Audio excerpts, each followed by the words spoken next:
Underworld don और मुंबई की राजनीति में डैडी के नाम से मशहूर अरुण गवली को बीएमसी चुनाव में इस बार एक के बाद एक दो बड़े झटके लगे।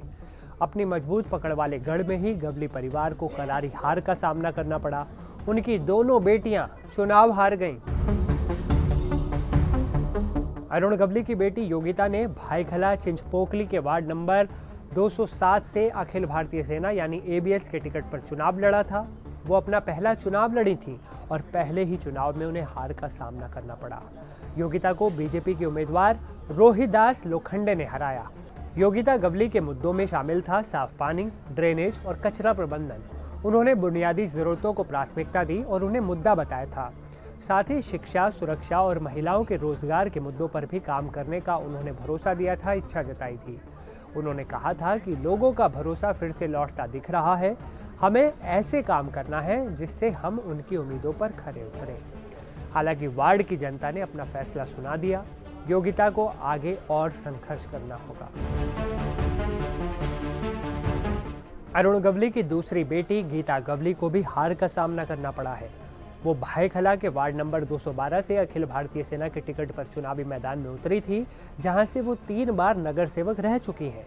लेकिन इस बार उनका पत्ता कट गया और समाजवादी पार्टी के उम्मीदवार अमरीन शहजान अब्राहानी ने उन्हें हरा दिया। उनके हाथों गीता की हार हो गई। गीता ने कहा था, पापा तो रॉबिन हुड है। जी हाँ, चुनावों से पहले गीता गवली ने कहा कि 15 से 18 सालों से हम काम कर रहे हैं। पिता इस वक्त साथ में है तो हम खुद को ताकतवर महसूस कर रहे हैं। समाचार एजेंसी आईएनएस से बातचीत में उन्होंने कहा था कि 2 चुनावों के वक्त पिता नहीं थे, लेकिन इस बार पिता साथ में हैं तो हम खुद को ताकतवर महसूस कर रहे हैं। वो हमारे साथ नामांकन के दौरान मौजूद थे। हम लोग काफ़ी उत्साहित थे।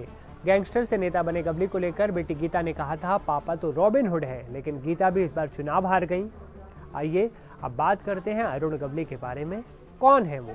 अरुण गवली मुंबई में डैडी के नाम से मशहूर है। कम उम्र में अपराध की दुनिया में उन्होंने कदम रखा था। 1980 के दशक में रामा नाइक की गैंग से जुड़े। इसी दौरान दाऊद और छोटा राजन से मुलाकात हुई।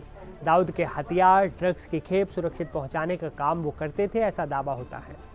दोस्ती कुछ साल चली, फिर दुश्मनी में बदल गई। 1988 में गैंग वॉर में रामा नाइक की हत्या हुई। इसी घटना से गवली और दाऊद की दुश्मनी शुरू हो गई। बदला लेने के लिए गवली ने बड़ा कदम उठाया। 26 जुलाई 1992 को उसके शूटरों ने हसीना पारकर के पति इब्राहिम पारकर की हत्या कर दी। अरुण गवली ने साल 2004 में अपनी पार्टी अखिल भारतीय सेना यानी एबीएस बनाई। चिंचपोकली से विधायक भी वो चुने गए। 2008 में शिवसेना पार्षद कमलाकर जामसांडेकर की हत्या करवाने का उन पर आरोप लगा। साल 2012 में इसी केस में उनको उम्र कैद की सजा हुई। 17 साल बाद जेल से अब उनकी रिहाई हुई। 3 सितंबर 2025 सुप्रीम कोर्ट ने 2007 के हत्या मामले में उन्हें जमानत दी। 17 साल जेल काटने के बाद नागपुर सेंट्रल जेल से उनकी रिहाई हुई। 2025 तक अनुमान है कि परिवार की कुल संपत्ति यानी कि अरुण गवली परिवार की कुल संपत्ति 250 करोड़ से भी ज़्यादा है। तो ये थी कहानी अरुण गवली और उनकी बेटियों की। ये वीडियो आपको कैसा लगा कमेंट में ज़रूर बताइएगा।